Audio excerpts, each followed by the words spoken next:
Hi there everybody, this is Joe's Compass. I'm Joe Meyer, a Californian living in Europe with a background in history, and today I want to talk about a place that's almost synonymous with the history of World War II, Nuremberg, Germany.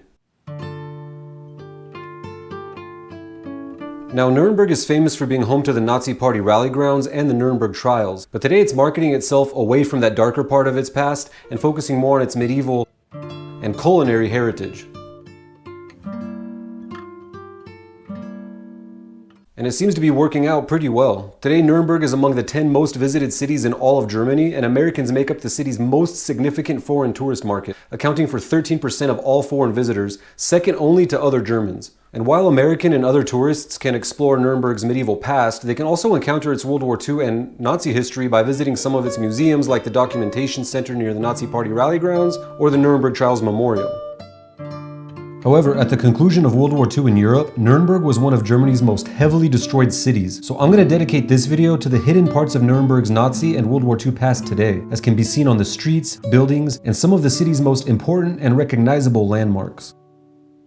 Just to be clear, the purpose of this video is not to try and perfectly superimpose current images with historical ones. There's already some great videos out there that do that, and you can find links to some of them in the description. Instead, this video tries to capture the overall vibe of Nuremberg by visiting some of its sites and recounting its World War II history. Now, any visitor can get a glimpse of what happened in Nuremberg during Hitler's Third Reich by visiting museums. But I'm here to show that if you get familiar with the history, you can experience Nuremberg's descent into Nazism, World War II destruction, and post-war occupation simply by strolling through its historic walkways or visiting its city center. So join me as we encounter and explore Nuremberg's Nazi and World War II past today. Nuremberg's historic center looks like any other beautifully reconstructed medieval town in Europe, full of shops, restaurants, and plenty of opportunities for romantic photos.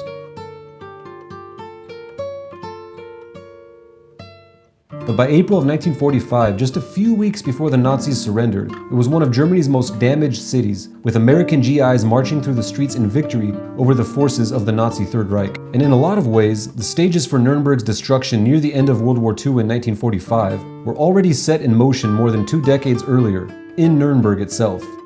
Today, the streets of Nuremberg look like a typical German city, but in 1934, it looked like this.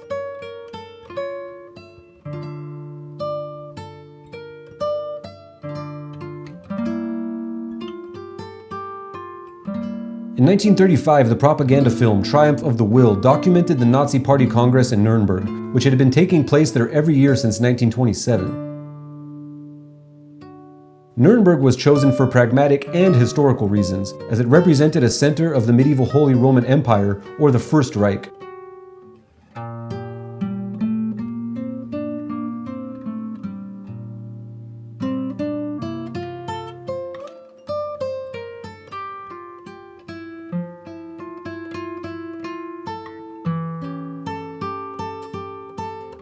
But Nuremberg was also important for political reasons, with widespread support for Hitler and the Nazi Party within the city, especially by its regional leader Julius Streicher, and as many as 700,000 supporters attended the Nazi rally in 1934. The following year, Nuremberg spearheaded the institutionalization of Nazi racism, with the Nuremberg Laws being declared, which banned intermarriage between Germans and Jews and stripped Jewish Germans of the right to citizenship. So in a lot of ways, Nuremberg became the symbolic heart of Nazi identity. The Zeppelin Field, one of the most iconic remnants of the Nazi Party rally grounds, today an open public space adjacent to the Max Morlock soccer stadium and is used as a park by locals. But it was here that Hitler and other leading Nazi officials stood and spouted out their twisted ideas and dreams of a racially pure future for the German nation that would tear apart Europe and lead to the biggest and deadliest war in human history.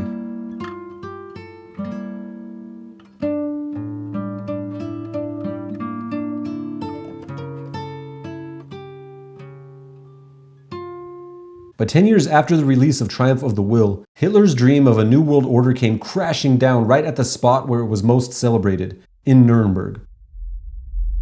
The symbol of Nazi German unity was literally blown to bits as the American troops of the 3rd, 42nd, and 45th Infantry Divisions overran Nuremberg's Nazi defenses in the spring of 1945. Back in the city itself, the historic center's core, known today as Hauptplatz, was called Adolf Hitler Platz until 1945, further showing the city's ties to the Nazi Party.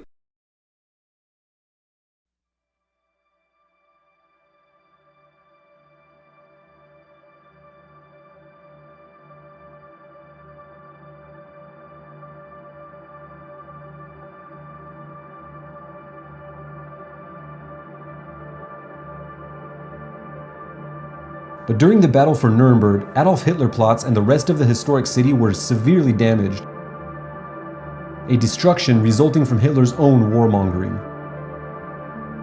With the Americans pushing the Nazi forces back on the outskirts of the city, the Germans dug in and made a final stand in the medieval center, as Hitler insisted that German citizens resist the Americans down to the very last person.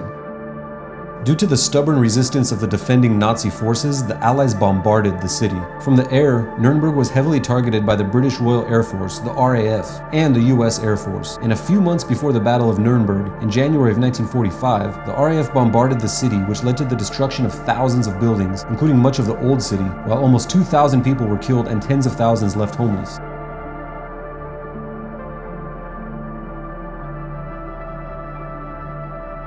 From the north, the Americans approached the city, meeting various degrees of resistance until they reached the Old Town, where the Nazi forces set up a final defense led by the SS.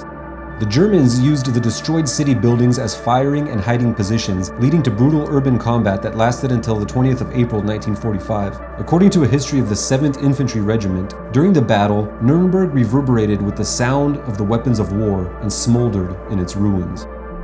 On the morning of April 20th, in the 7th Infantry Zone, areas outside the old city walls were finally cleared of Nazi resistance, and a message was transmitted to the Germans still holding out inside the Old Town via loudspeaker. This was the message: your city is completely surrounded, and the old city has been entered in several places. People in the occupied part of the city are being treated humanely. Your unconditional surrender will be accepted under the following conditions: raise white flags over the buildings and open all entrances to the inner city. Otherwise, you will be destroyed. We will not wait, so act quickly. The defending troops and militias inside the old town did not comply, and the Americans advanced. Fighting from building to building under barrage from anti-tank and machine guns, the Americans finally took the city, and according to the main historical account of the battle, on the 20th of April 1945, American soldiers saw nothing but destruction in Nuremberg, which was a complete ruin and smoldered from fires. The culture was gone.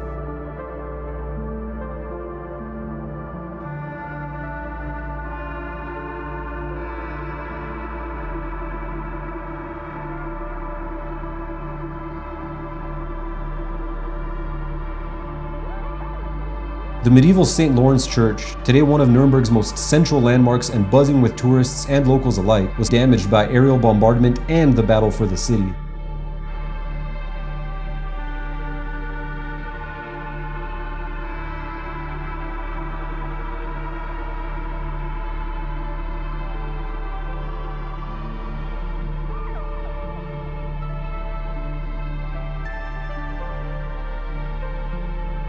Immediately after the surrender of the Nazi forces under Colonel Wolf, the Allied occupation of Nuremberg began, and the presence of the American military, bolstered by the quickly approaching Cold War, has lasted up until the present.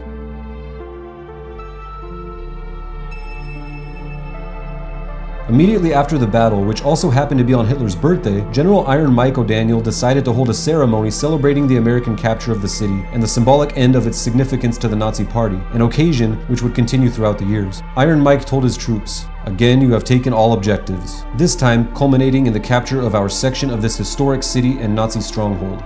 This capture is symbolic of the downfall of Hitler and the Nazi Party. You have fought well. We honor those of the division who made the supreme sacrifice in our fight. Now our job is to police the entire city of Nuremberg. We must make our might felt in our daily job of being firm and dignified in our relationships with the local German populace. We are conquerors. We also represent a great nation. Let us conduct ourselves in such a manner as to show these people that we are great." 9 days after the capture of Nuremberg, soldiers involved in the battle, including the 42nd and 45th Infantry Divisions, would go on to discover and liberate the concentration camp at Dachau, further exposing the horrors of Hitler's vision to the world, which would also lead to the conviction and execution of several leading Nazi members for their role in the Holocaust at the Nuremberg trials.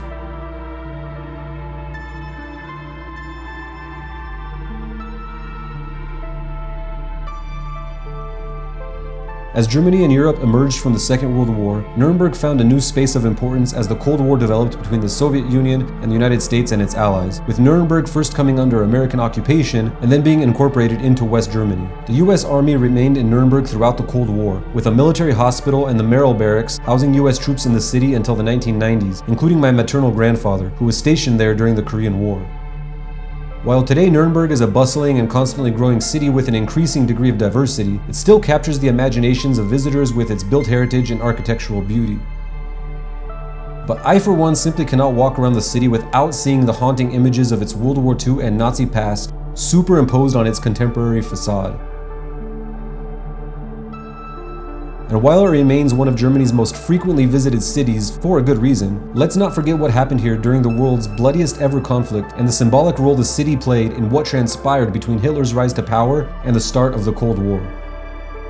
Now, Nuremberg is by no means the only city to have such a dramatic history from past conflicts, but in many ways it symbolizes the significance of World War II in Europe, and in my opinion, should continue doing so, hopefully not getting lost in the Oktoberfest, Christmas market, and medieval tourism that the city promotes so heavily these days. So what are your impressions of Nuremberg for those of you that have been there? Is this World War II and Nazi past mostly forgotten, or do you still feel its presence when you walk around the city? And what other cities in Europe do you think might be comparable in terms of their World War II significance and legacies of destruction? Let me know what you think in the comments, and as always, thanks for hanging out with me here on Joe's Compass.